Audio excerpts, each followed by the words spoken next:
Good afternoon, everybody. Welcome to the Rockefeller Center. My name is Charlie Whelan. I am a senior lecturer in public policy here at the Rockefeller Center. I'm going to be introducing our panelists in a minute.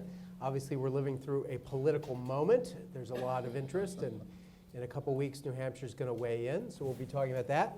There are going to be some note cards. I've got some questions to get it started, but there'll be note cards that are distributed. If you have questions for our panelists, fill out your note card. They'll come down to me, and I'll try and group those that are similar and pass them on to our panelists.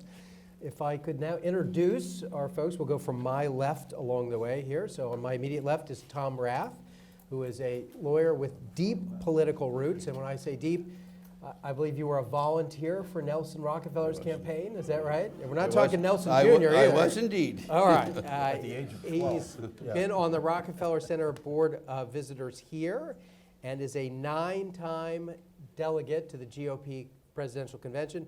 But on the bio says not this year. Not this time. Maybe we'll come back to that. To his left is Ned Helms, who's co-chair of the board of the Rudman Center at the University of New Hampshire School of Law.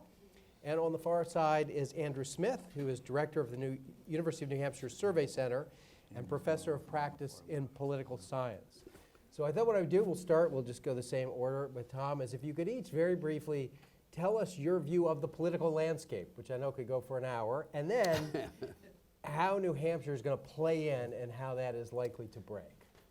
Well, each race is different, and people will try to find similarities, and that's what you guys do that are smarter than I am, but I just take the races as they come. This race, more than any race that I can remember, is defined by one single issue and one single personality.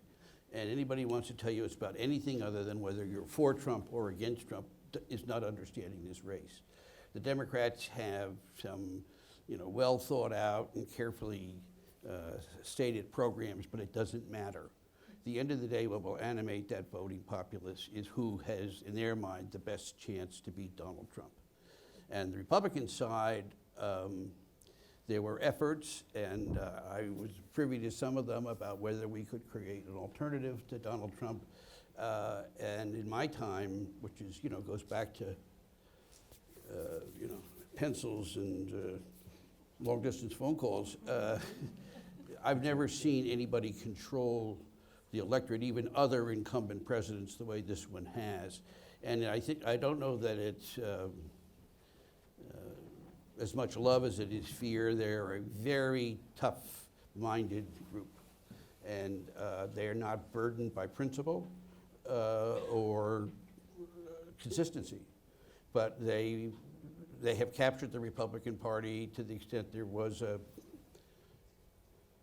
a basis for more discussion. It just was not going to be countenanced. So that's why people like the fellow I worked for last time, John Kasich, stayed out of it, and others. It was not going to happen.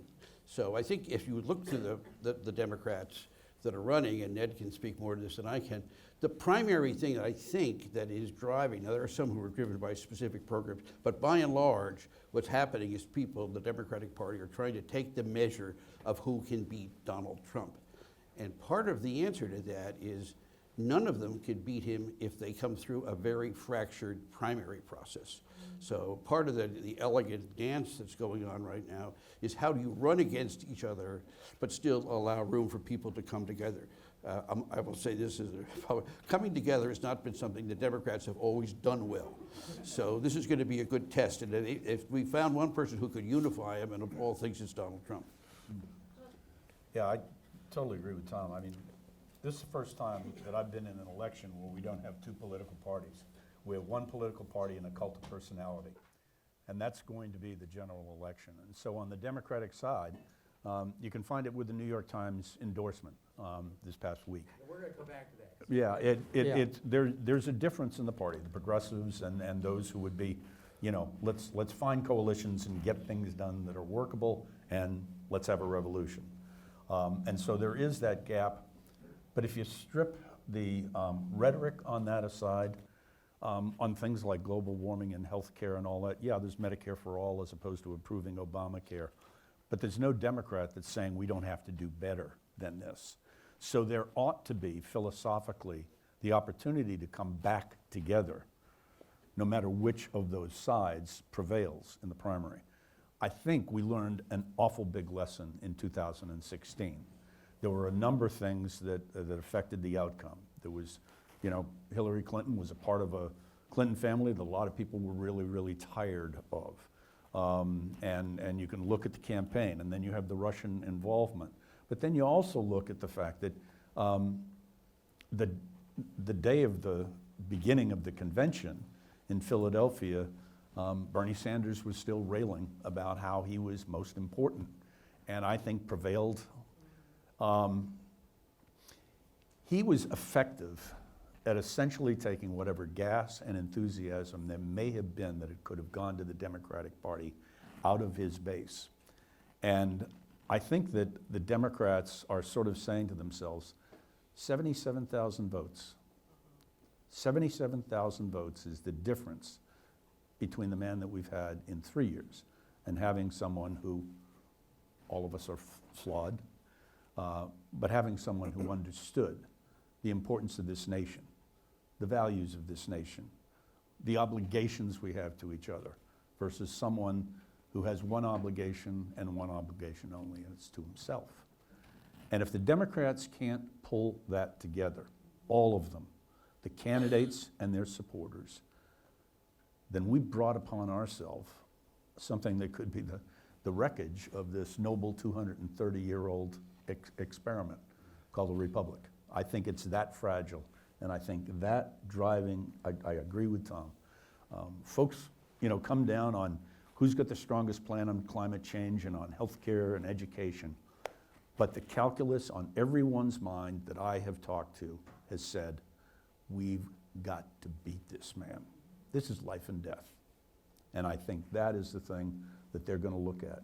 And as Andy has pointed out in his polls, the decisions are made within the last couple days, and a heck of a lot of them are made as they go into the voting booth. And I would bet that the majority of the people who go into that voting booth are not thinking, can I think of the nuance on the position on climate change? What was it that they're going to be thinking of? This man goes, or our country goes.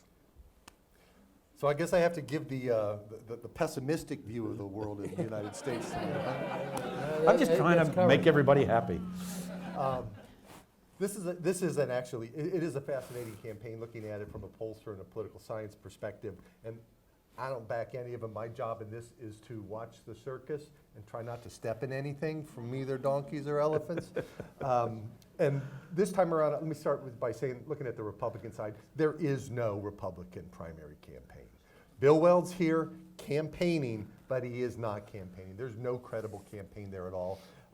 We're going to have some polling numbers coming out later this week, and we're still in the field, but it's going to show Trump with 85 to 90% of the Republican primary vote. There is no alternative. Nobody's going to be coming to ride to the rescue for the Republicans within the primary.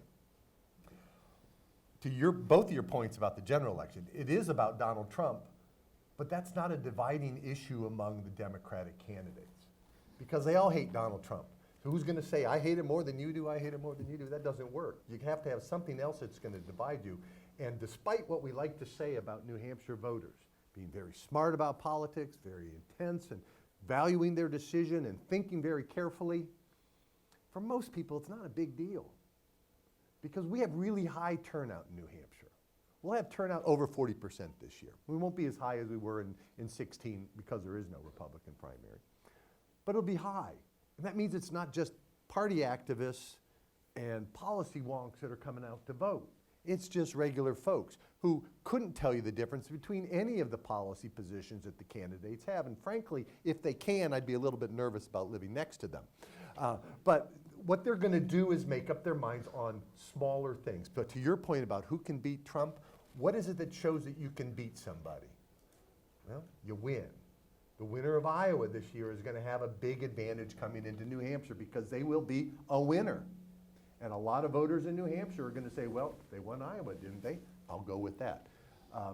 The voters in New Hampshire, despite what the concern about putting the party back together afterwards, for the most part, go back to 2016, almost all of the Sanders voters voted for Hillary Clinton in November. They didn't vote. Now, that might have cost a difference in some close races, but that was not the core problem of that campaign in 2016. Because if you think, I'll use the analogy. My students can understand this. Well, actually, if I do the beer analogy, they understand it better. But imagine you're going to take your kids or your grandkids to get an ice cream cone in the summertime. You don't leave the house saying, well, I'm going to get myself a purple pecan ripple or whatever. You walk to the ice cream shop and you see what's on the menu, see what the specials are, see what the people in front of you order, and you say, oh, black cherry, haven't had that in a couple of years. I'll have one of those. And you're going to be happy with whatever you get. That's a lot of what goes into choosing the nominee for a lot of regular voters here. They're going to be happy with whoever is the nominee. They're going to vote for that person in November. All that said, this is the closest race that I've seen. We've got 4 candidates that are tied. Nobody's leading any polls, and don't pay any attention to national polls. Nobody's leading the early state polls, and they all have enough money to have credible campaigns, and they all have good on-the-ground campaigns. I have no idea what's going to happen. I think there's going to be some fluky, quirky things, such as we saw in 2008. They're going to make the difference in this race, and it's going to be a lot of fun to watch. When it came time to make their decision, the New York Times said, we can't. Certainly the first time in my lifetime they didn't make a decision, and it was, so they chose Klobuchar and Warren, 2 very different visions of the future of the Democratic Party, kind of, I guess, which leaves open this big question of who, the progressive wing or the moderate wing, has a better chance of beating Donald Trump. So if you could talk about that endorsement specifically, and then what it means about the Democrats versus Donald Trump, that would be really interesting. Well, I think newspaper endorsements are really nice to have if they come your way, and if not, you say they don't matter. And I've done both. It's like teacher evaluations. Right. It does, though. That was interesting in terms of capturing where things feel like it. I think in some ways they shouldn't have done that. It cheapens the meaning of an endorsement if you can't really give it. Having said that, I do think there is a division in terms of how the press looks at this race, and I think it is a fair division between what I would call the sort of, it's like saying there's a center of the Republican Party. Center of the Republican Party is sort of just south of troglodytes, and I think the Democratic Party is extraordinarily pitched to the left, but there is a group that are what I'll call the governing wings of both parties. And the governing wing of the Democratic Party is probably defined at the moment by former Vice President Biden.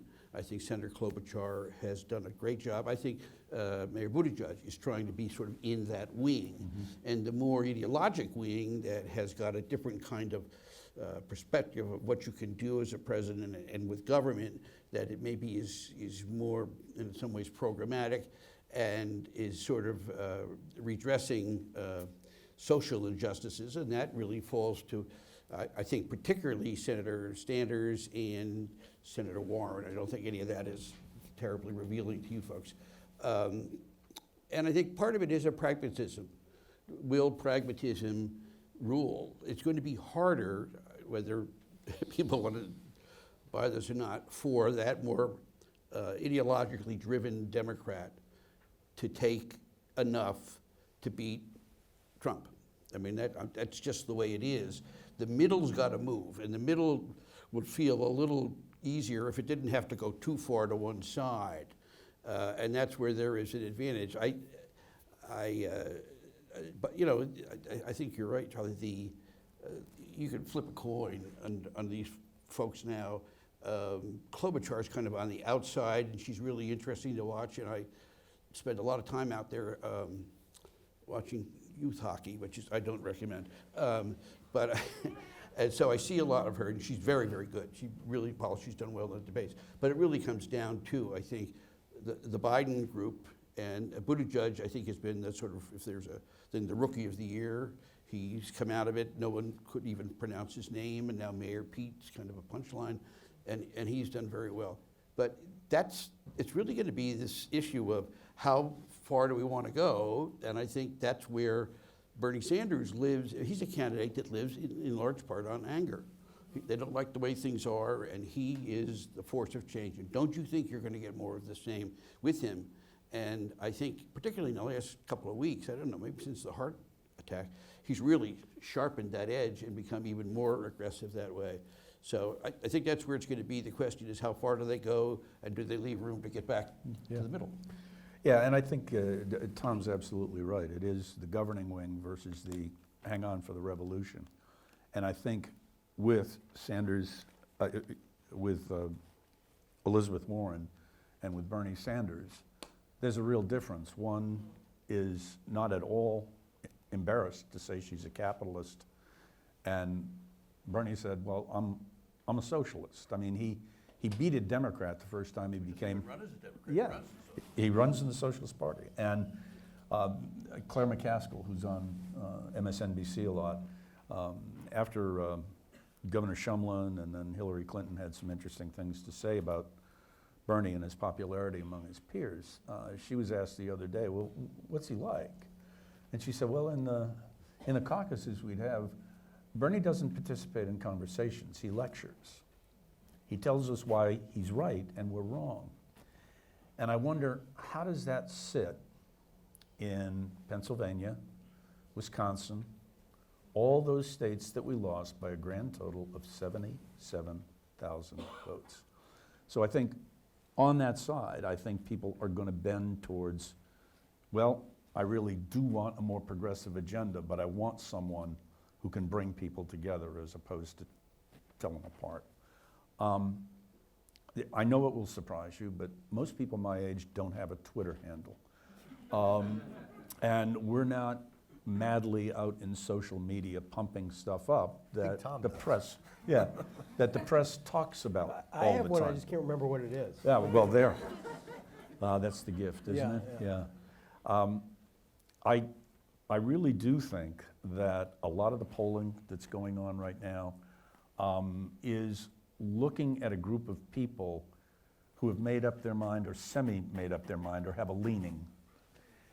But there's a whole group of people who aren't going to decide until the very end, and they're going to vote. They're my age.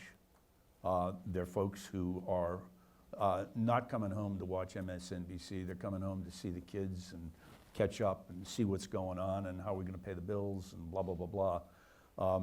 But they're sophisticated, and they also know the country's tough and things aren't getting better for them. And I don't think they're looking for a revolution. They're looking for comfort. They're looking for the notion that they don't have to worry every day about what is going to happen, but have a sense that someone is actually trying to steer the ship of state as opposed to be pirates and take it over. And I think those folks are the ones that are they're gonna determine what happens in this primary this year on the Democratic side. To amplify what Ned's saying, but to really get to your point, Tom, you said that the press has put this race into two different lanes, a progressive lane and a moderate lane. If you look at people's first and second choice, guess who the second choice of Bernie Sanders voters are in New Hampshire? Joe Biden. Guess who the second choice of Joe Biden voters are? Bernie Sanders, Pete Buttigieg, Elizabeth Warren. They're all over the place. People are voting largely still, because we've still got 2 weeks, 3 weeks left. They're voting that right now it's name recognition still. So one of the things I think it's critical to remember that in a primary, there's not there aren't the cues to link you to a particular candidate like there is in a general election. There's no R or a D after different people's names. It's all the same. So you go by other things that are not as tied to this. And as I said earlier, it's not that voters here aren't that ideological, but they will make a decision late, but to them they will make their decision very late. And it's not necessarily going to be a logical decision as a choice between Elizabeth Warren or Bernie Sanders. That's not going to be the choice for progressive voters per se. They're going to go all over the place. And I think it's going to really depend on just the quirks of what happened over the next couple of weeks. The debate on February 7th is going to be the one to watch. Because that's when people will finally start to say, oh yeah, isn't there an election coming up sometime? Oh yeah, it's Tuesday, okay. I guess I have to see who's running. And they'll watch TV and they'll pay attention to what's going on. One of the things that you also mentioned that I think it's really important to point to this group. This, I would imagine, is a fairly political group. How many of you listen to NPR in the morning? How many of you watch like MSNBC, CNN, or Fox News at night? You guys are freaks. The country doesn't do that. Warming up the They don't audience. watch CNN. They don't watch NBC. They don't watch Fox News. They watch kitten videos. Why would anybody want to get that engaged in politics unless that's your hobby? You got to keep that in your mind when you're thinking about elections, especially primary elections. And here in New Hampshire, politics is kind of a hobby. It's something that we pay attention to come February every year. It's kind of our civic holiday. It's the only thing the state's really known for. You go anywhere in the world and you say you're from New Hampshire, they say, oh, you got that goofy primary up there, right? You go anywhere in the US and that's all they know about New Hampshire is that you got the primary. But it's incredibly an important primary, and eventually, I think the thing about New Hampshire that makes it nice is because we've got regular people voting and they're not policy wonks, is that the decisions they generally make are kind of commonsensical decisions about what they would like to see going forward. Yeah. It's rare that you get the protest. I think 2016 was the anti-Hillary vote, which is more of an aberration. But typically, we kind of go for the guy that's most typical. We play between the 40s mostly. Well, Yeah, Andrew, I have that's a a good way to follow-up put it. question about the freaks, who are the people who are still answering their telephones at this point. I like you guys. Yeah, Or even have telephones. I stopped in November, yeah. So we had the editor-in-chief of Gallup come some years ago to campus and said it's just getting hard. It's one of the few things that technology has made harder and harder. Yeah. So could you actually talk about the science of figuring out, in the era of cell phones and area codes that no longer correspond to where you live, how much harder your job is getting? Well, I got a big dartboard. That's right.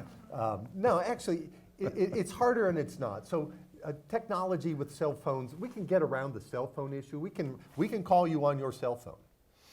The problem that we have are twofold. First off, because when I call you on the cell phone, you don't recognize my number, so you don't answer it.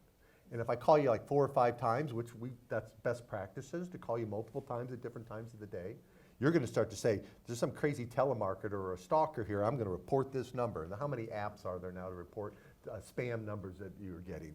Well, what happens with those spam numbers, they go to the individual telecom provider. And they might say, well, that's a spam number. So now guess what happens when I call anybody else who's on that network? Your phone doesn't ring. It never shows up. So what you see with Gallup, their response rates, meaning the percentage of households where they get a completed interview out of the total number of households they call, it's about 6 or 7%. In New Hampshire, we're lucky we're calling from New Hampshire and so forth, so we're up about 20%, which 10 years ago would have been appalling. The big difference is 5 years ago, we could get roughly 1 completed interview per hour of interviewer's time. So if an interviewer worked 4 hours, they generally got 4 completed interviews. That's down to 0.45 now. So if an interview works 4 hours, they'll be lucky to get 2 completed interviews.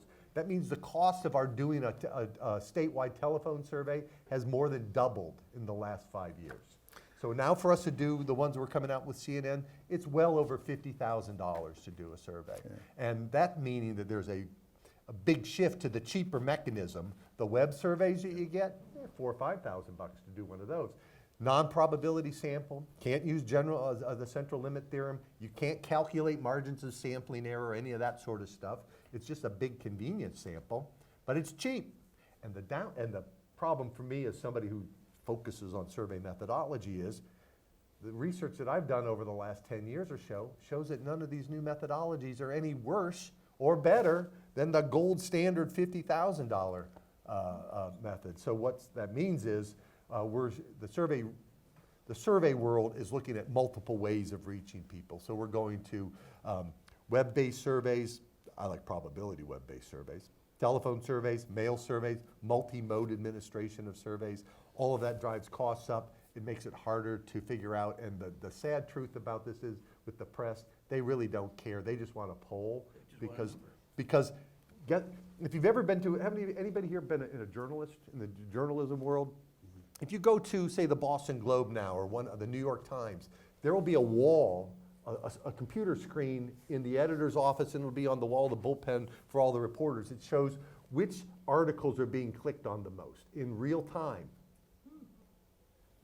Guess what gets clicked on the most? Polls.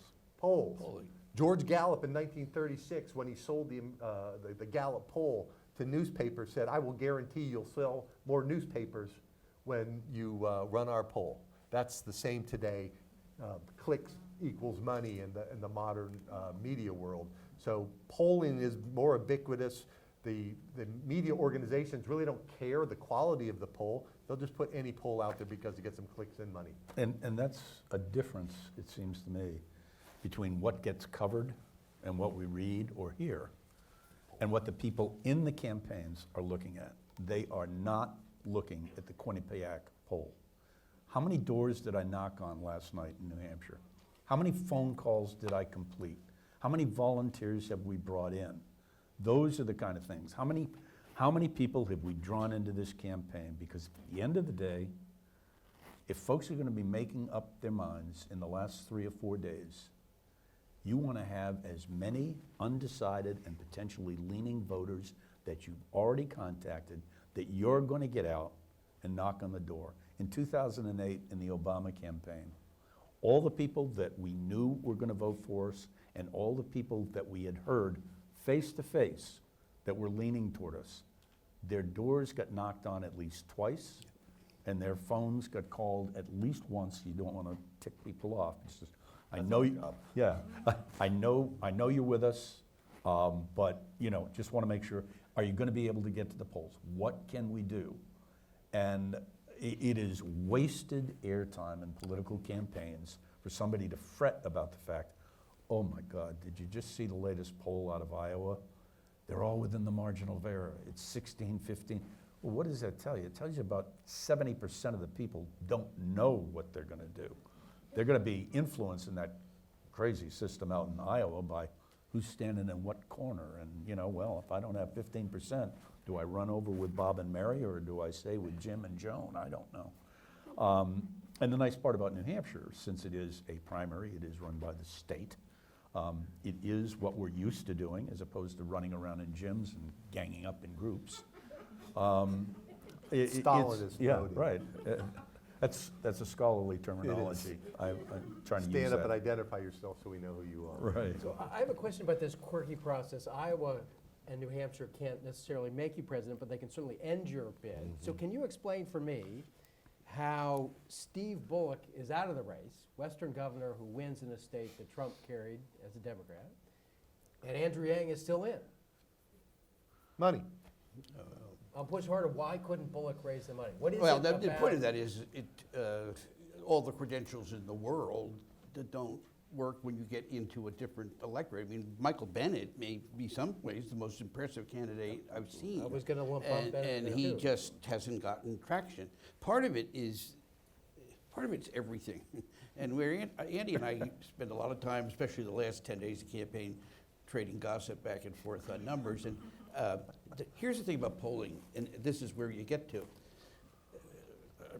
When you turn on a baseball game, what's the first thing you want to know? What's the score? The score. So when you see those numbers on the screen, they are telling you the score. What you think is the score, because we can't find any other numbers. So those are the numbers we take. And that drives an awful lot of perception about the race. And the old days of coming into New Hampshire, and I'm old enough to remember those days, and starting slow and building like they did with Gary Hart and other folks like that who've come from way back. I think that is unlikely. That is not who we are as a people anymore. And I think, yes, we have lost something from it. Our process is not as good as it is then, because they say, well, and by the way, the money follows the numbers, just so you're aware. You go into a room and the first thing they're going to say for folks with checkbooks is, what am I investing in? And the campaigns that we've all been in, the presidential campaigns are $100 million plus now. And it's ridiculous, but that's how much they cost and going up. So that it is driven by the context. And you can have a great debate And sometimes people do, and they get a good couple of, what we call a bounce for a couple of days. But sooner or later, they keep saying, the instant poll right after the debate, one of the worst things ever. You never get a chance to process that information because you're told right away, 37% thought Klobuchar had a good night, 14% thought, Yang did well. I don't know. It is hard to manage if you're trying to figure out where you go. The candidates, I think, that tend to do the best are the candidates who know who they are and aren't going to change because of where the polling is.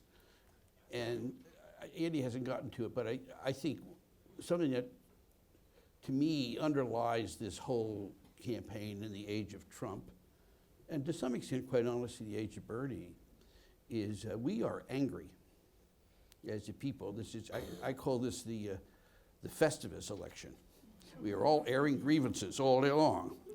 And it's easier to say those grievances and feel like you're getting the shaft than it is to make a positive change. So people with positive messages are really having trouble getting through and getting through the noise.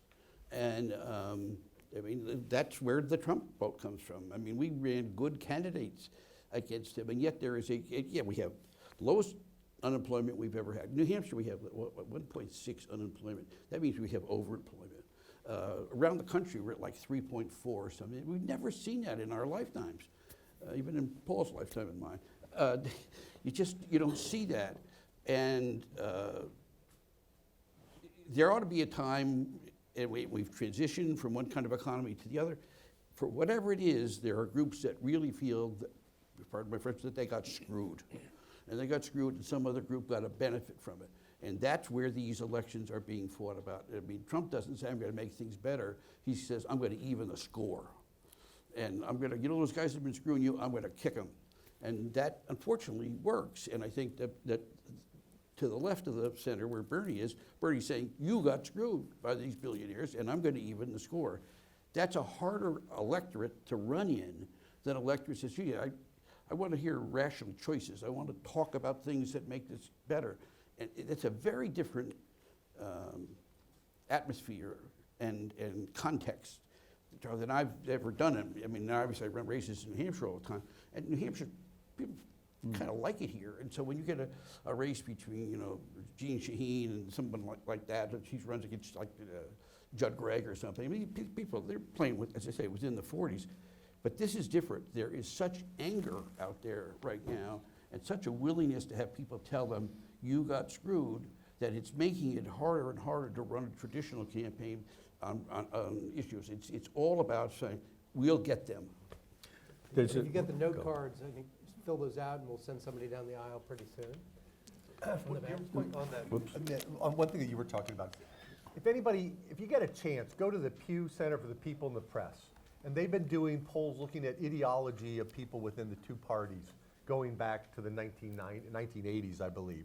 And I should say, this was one of the problems of being a political scientist. Don't listen to political scientists who advise you what to do. Back in the 1950s, there was a movement in the American Political Science Association to create responsible party government. Part of that was to have parties that were ideologically separated from one another so voters could have a chance of voting for a Republican or a Democrat rather than a Republican. That was nonsense in grad school. It was. And so we end up with two parties now that are ideologically divided, which means there aren't many people in the middle. Karl Rove's big insight into the 2004 election is, don't go for the independents, don't go for the moderates, just make sure your people show up. And how do you get your voters to show up, your base to show up? You make them mad. It's a twofold thing. Not only do they show up, but if voters are mad, guess what they do with their checkbooks? They write lots of money to the party. The parties have a real incentive of keeping their voters mad. And the media have a big incentive in keeping voters mad too, because guess what that happens when you're mad and you're watching CNN or MSNBC or Fox News? You keep watching through the commercial break. Yeah. Let me just add a point, because this is clearly a tense and amazing time. I mean, we're sitting here and there's an impeachment battle going on. There's a race going on. If you have a chance and haven't got it, John Meacham's latest book, The Soul of America, it's a wonderful, wonderful book. And he wrote it because he wanted to tell America, we've been here before. We have been here before. We fought a war between the states. The Ku Klux Klan controlled 35% of the people in the House of Representatives at its first peak. Harry Truman almost became a member of the Klan until he realized they wouldn't let him appoint a Catholic to a position. We have been through those times. When I was over in Vietnam, my then fiance, who was living in Washington, D.C., had a 4 p.m. curfew to get off the streets of Washington, D.C., because there were armed personnel carriers and tanks going up and down the street, and neighborhoods were on fire. So even though we feel stressed right now, there's an important message for us as citizens. Ultimately, we're responsible for where the country goes, and our attitudes are responsible for the country, where the country goes. Leaders and the people who successfully win elections are drawing off something that is there. Someone said the other day, I can't remember, it was Joe Biden. He said, we all felt good in '08. We thought now, maybe hate will go away. And he said, hate never goes away. It just hides. And it's been hiding up until 2017. And then they said, guess what? Coffee breaks over, back out in the yard. We're on top again. That was let loose. Yeah, there's one other thing that would appear to be either unique or very unusual, which is we've got Iowa and New Hampshire and a candidate who's in neither, who is willing to spend hundreds of millions of dollars to drop into this race. When you talk about how Michael Bloomberg fits into this mosaic. I thought you were talking about Giuliani. Oh, sorry. The other mayor from New York. Yeah. Well, but Bloomberg is in the race. And I think he's in the race in Iowa and New Hampshire. He's not on the ballot, but he's on the television. And that helps drive a lot of the discussion. And so he's playing, but he's not playing. And he's making a either it's a brilliant play or it's just a totally arrogant one, where he's saying, you're not going to get an answer out of the first two. Trump's going to look strong against whoever's won those two primaries. And I come in at the end of the day to save the party and save the country. That's his bet. And he's playing with house money because for him, frankly, what he spent is a rounding error. So he's got plenty to go on, and by the way, as a 800 as a practitioner, stuff he's putting on is very good. This is not junk ads. This is very savvy, clearly well tested, and it works. It's good stuff. If you didn't see Bloomberg's name, you'd say that's a pretty reasonable ad. I wonder who's running that. So you're right, we've never seen that. I think it remains hard to jumpstart. And why? Because winning begets winning. And even though there are close races, they see people up there and they're shouting and cheering, and the headline is so-and-so wins. It's harder to stop that once it starts. What he has to bet on is a series of mixed events. And what history has told us, and this may be different, is that if you win one, you're probably going to win two. If you win two, you might win four, and it's harder to stop it once it starts rolling. But he's making that bet. And if there's not further clarity when South Carolina is over, it doesn't have to be final and unstoppable, but it has to be clear and probably going to happen. Then we run into Super Tuesday. And there's Bloomberg already right now, 800 staff nationally, sophisticated campaign, and as Tom said, he can run it out of the petty cash drawer. Wow. And that's big stuff. It's a great time to be a political hack, is what you're saying, right? You can make a lot of money right now working for either the Steyer campaign or the Bloomberg campaign. But history says, and history doesn't always predict what's going on because it's always the first time, but since in our modern primary process, since 1972, nobody's ever been elected president without either winning New Hampshire or Iowa. Nobody's won their nomination without either coming in first place or second place in New Hampshire. And that's not because we're special or anything, so we're just first. Because what happens in the early states sets the tone for everything that happens after that. We'll know after New Hampshire who the front runner is and who the challenger is. And that's how the media will frame it. They like a dual storyline. They can't handle more than 3 or 4 candidates. So they want that dual storyline, and it won't be Bloomberg in there. If he's talked about it, he'll be like this person lurking out. So lurking out in the back someplace. But I think that the amount of money in media attention do you get out of winning New Hampshire is far more than is going to be spent by Bloomberg in his campaign, and it's going to be very hard to overcome. And also, Bloomberg so far, he's run a campaign, he hasn't talked to a single voter, unless it's on a commercial. There's a big difference between showing your picture on TV and actually having to go on a debate stage or interact with people. And if you're a rookie at that, going out into a town hall someplace, you're fresh meat for a lot of people in that audience who are going to rip you up.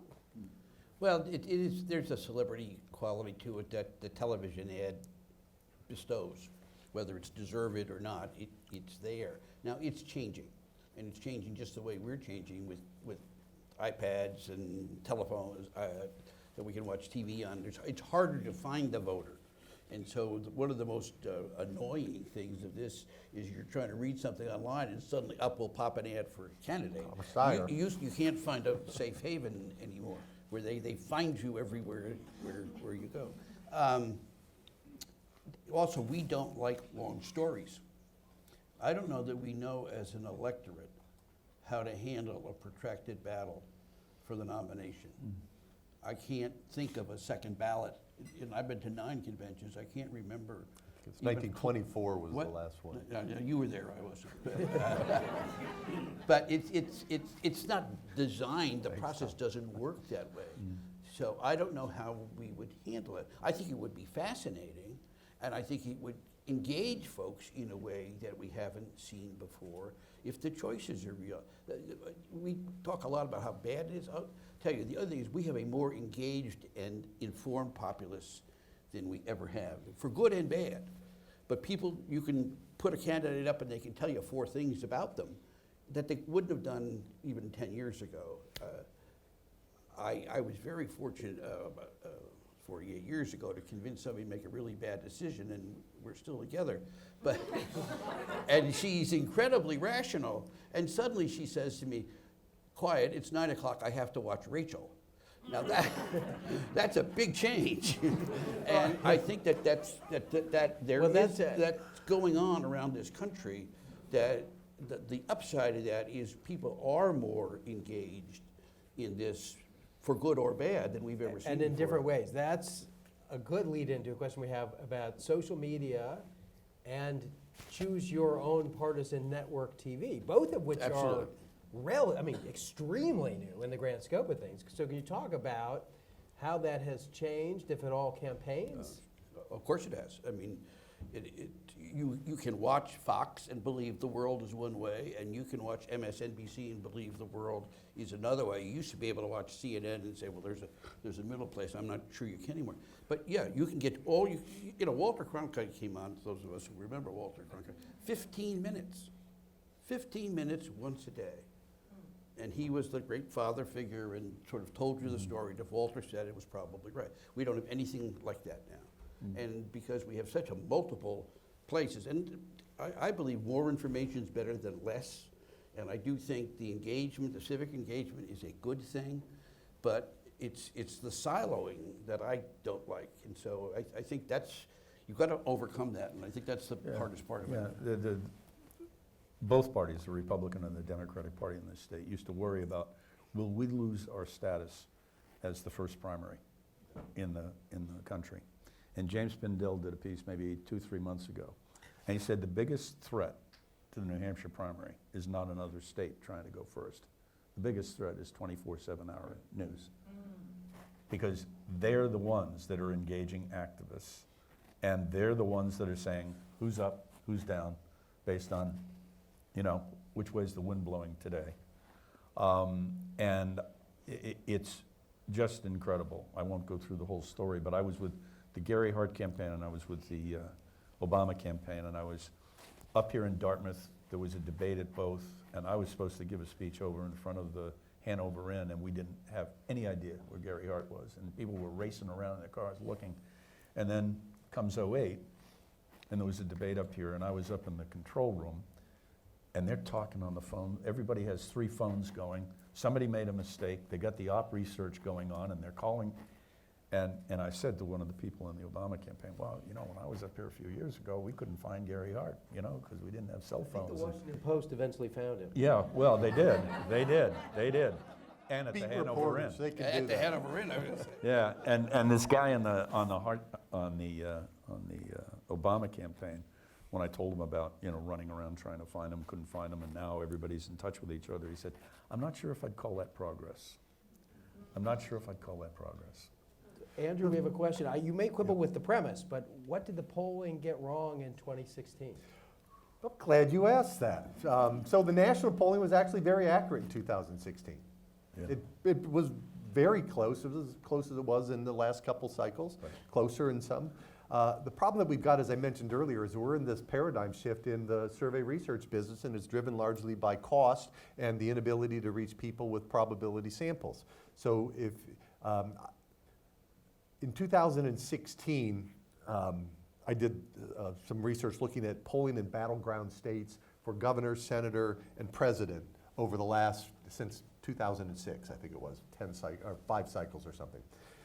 And what we saw was that in the last several years, there's been a big increase in the lower cost surveys. First, the IVR, the robo-polls. IVR stands for interactive voice response, and then the web-based surveys. And web-based surveys have spiked up. So you take those, the 538, how many guys know who Nate Silver is?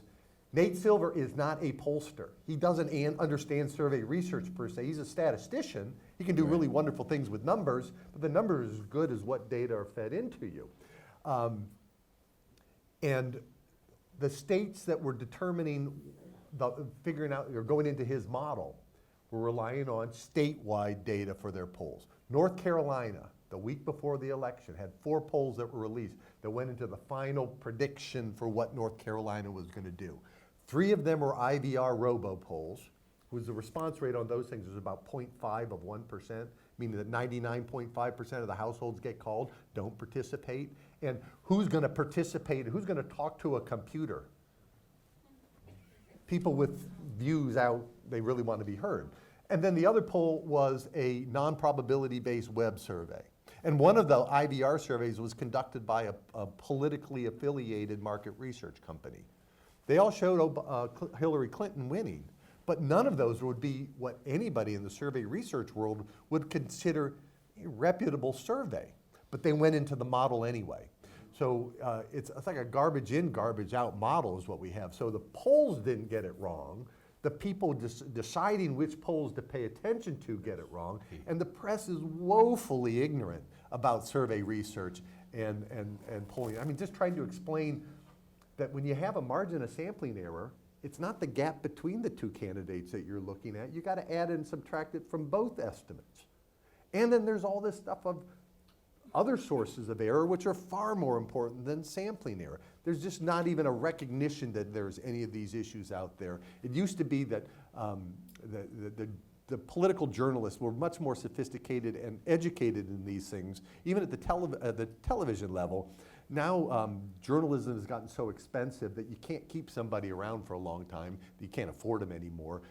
And the youngsters who come up, frankly, are coming out of journalism schools. They're not coming out of any school with a political science background or something like that. They're trained to look good on TV and answer the questions properly and get the gotcha moment. So there's not a sense of understanding of polling, and that I think is the bigger issue. And it's going on right now. How many times do you see new poll out today, Biden leading? He's at 21% and Warren's at 19%. That's not a lead. But it's also Just a little Go ahead. follow, because the other thing happens, folks, is we have that strip across the bottom. So you don't just get one story. You get to see those numbers all day long. And the way it's reported, I remember I was on Morning Joe in 2008 on primary day, and he said, "Hey, congratulations!" And I said, "It's the morning of primary day." The congratulations. That's exactly right. Everybody knows. You guys crushed her in Iowa, and you're up 5 or 6 or 7 points. 9. 9. Yeah. Yeah, I mean, it's over. It's over. Blah, blah, blah, blah, blah, blah. Okay, the day after. How did they report it? Not that the polls sucked, excuse me. Not that the pundits were blowing smoke. They had no reason whatsoever. They didn't say that. They said, what happened to Obama? The air has gone out of his campaign. What did he do wrong to lose a race that was right in his pocket? First of all, that race was, you had it right, that race was never in anybody's pocket. And then in the interim between Iowa and New Hampshire, a lot of people said, well, listen, you know, Hillary's going to get crushed. I'm an independent. I'm going to go over and vote for John McCain. I think he's a pretty good guy. All people are making up their mind at the last minute. So the press can't go out and say, wow, did we blow it? We puffed up stuff that we had no reason to do, and we exaggerated and we congratulated. But when it doesn't turn out, it's not their fault. Oh, no. It's the fault of the campaign. Something bad Trust is me, it's the happening. fault of the pollsters, too. Oh, We got boy. plenty of blame for that. So, let me sorry. make a point about the media. I do work with media organizations all the time. You guys talk to them. But what is the job? What is the role of the news media in American elections? Sell advertising. Never forget that. They don't care what goes on there. Frankly, if they can cause more controversy and make people angrier, that makes you watch more, and that makes you able to sell more advertising. So the stories that you get, to be able to blame other people, that's a great story, because people love to read the emperor has no clothes stories in that case. Right. It isn't the case, like I'm looking at a slide here that I use that really explains the New Hampshire primary. Going back to 2000, between 25 and 47% of voters said they made up their minds in the last 3 days. This comes from exit polls. And between 13% and 23% said they made up their mind on election day. So any polls that you see out that come out on a Sunday night telling you what's going to happen, no. There's a lot of it's actually the real campaigning goes on in those last few days, not the stuff that goes on before. So, yeah, you can blame the pollsters, everybody else does, but get in line. My favorite New Hampshire story is my first one, which was 64. And I was working as a good Dartmouth person for Nelson Rockefeller. And Rockefeller and Goldwater slugged it out. I mean, it was a brutal primary. You think it was tough. I mean, Rockefeller had the temerity to get divorced and remarried, and the union leader kept saying, the wife-swapping governor of New York. And then in the course of the campaign, his new wife had the goal to get pregnant, and she would get bigger and bigger as the campaign went on. And it was a brutal thing. Fight for the soul of the Republican Party, never going to change. And about 10 days before the primary, literally 3 people, basically in Concord, said, we don't like either of these guys. And they started a campaign, it was about $5,000 to write in the name of Henry Cabot Lodge. And where was Henry Cabot Lodge? He was 7,000 miles away as the ambassador to South Vietnam. Great job. And on election night, he won. He won big. That will not happen today. No. But that's my favorite story about New Hampshire, because I saw it happen, and because people just made up their own minds. But it's harder now because we're so overwhelmed by stuff, and it's hard for us to act out in that way, and we don't have a lot of vehicles in which to express that. So it's a much more difficult thing running a campaign within this environment, where people are they're not informed, but they are shaped in a way that is very different than when you usually come at voters. In the time left, I want to pull back out again, get back up to 30,000 feet. What happens to the Republican Party if Donald Trump loses in November?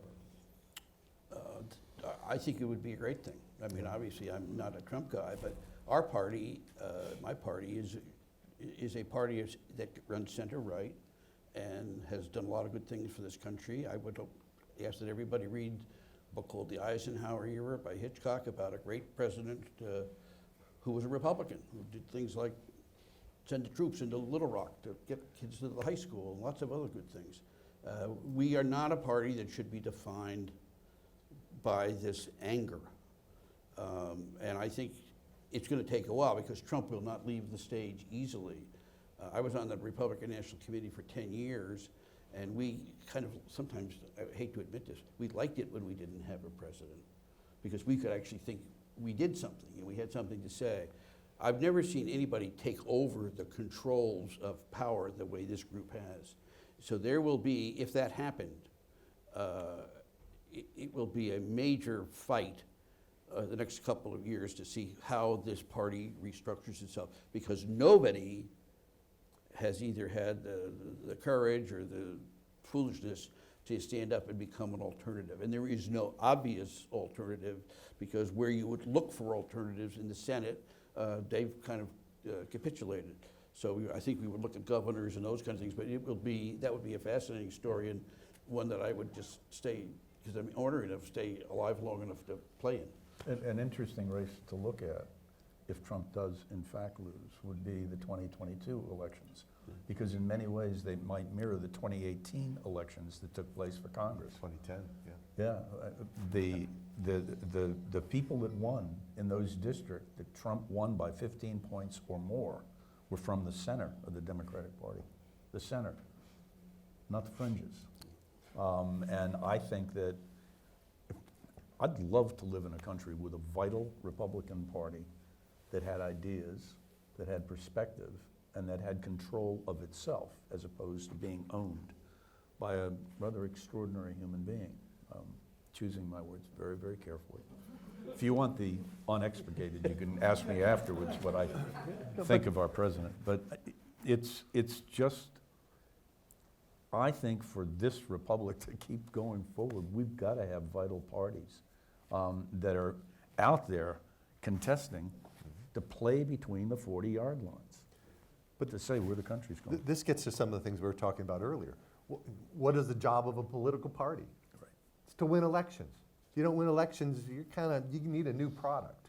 And parties change their product when they don't win elections. The Republican Party saw what happened in 2008 when they had a moderate Republican with John McCain. They saw what happened in 2012 with a moderate Republican with Mitt Romney. They said, enough of this. We're going to go to somebody who feeds our anger, tells us what we want to hear, is going to be nasty when he gets into Washington. Well, I think the Democratic Party was in the same position in 2016 with Bernie Sanders, and they're in the same position today. They haven't figured it out yet. They haven't figured it out yet. So this is not right. just a problem for the Republican Party. That's right. It's a problem with both parties, because I think both parties have let the regular folks drift away from them. I'm from Ohio. This is always good to go back to the Midwest and places that aren't on either coast, because we live in bubbles here. We don't live in the real world. People here don't understand what goes on in these places. I grew up outside of Cleveland, and I was there. So where is Ohio again? You seen that New Yorker map? The Hudson River. There be giants. Yeah. I was going through neighborhoods and towns that were hardcore Democratic Union factory towns in the Cleveland area. And you would see signs for Democrats for everything from county commissioner to congressman to recorder of the deeds or whatever, and you would not see Hillary Clinton signs. And you'd say, what is going on here? And these people are just saying, you've been telling us you're going to do this stuff for how long? And I think the Democrats are in that same problem. They've lost it's not the intellectual base of the party. They've lost the voting base of the party. A couple of weeks ago, a guy named Connor Lamb, who's a congressman from Pittsburgh, was here campaigning for Joe Biden. And when he won in a special election in 2018, he won in a district that Trump had carried by 20 points. And he said, as he was considering it, he said, I looked at who's been winning races. And he said, the county commissioners, the sheriffs, the mayors, were all Democrats. But the congressmen and the senators, they were all Republicans. And he said, my conclusion was, the reason the Democrats won at the lower races is because they knew all the people in the town. They were local. Folks identified with them. I know them. He's a good guy. I know Charlie. I see him at the gun club. I'm in Kiwanis with him. And he said, I realized that what we have done is we've separated out, and so those folks that lived there that would vote for a local Democrat, and they made Connor Lamb their congressperson because he was a Marine, because he belonged to a gun club, he'd been playing basketball in the district his whole high school life. He said, I was one of them as opposed to one of those people in Washington. And he said, if we're not able to bridge that gap, we're going to be in big trouble. And 34 folks bridge that gap in 2018. And if the Democrats, that's why I'm concerned that truth in advertising with the Biden campaign, but I think that whoever our candidate is, we will have the best chance if we can grow from the middle as opposed to expand the wing. And I think we have to understand that fully. And the proof of the pudding is going to be after we have a nominee, what happens? How well do we come together? And going back to what I just said, who has the best chance to bring us together? Coming together this way is a lot easier. Is I'm it gonna going stop is it there, going to be that's too 2000? good. Is it going to be 2008 or 1968? Oh, God. You and your rhetorical questions. All right, on the bringing together theme, Yes. not 1968, I want to thank all of you for coming out. Urge all of you to vote. Let's see what happens. Thank you for coming. I've learned one thing tonight. When you're sitting on a panel, don't sit next in the middle between Andy Does he Smith have long and Tom arms? Rath. I thought I was going to get smacked.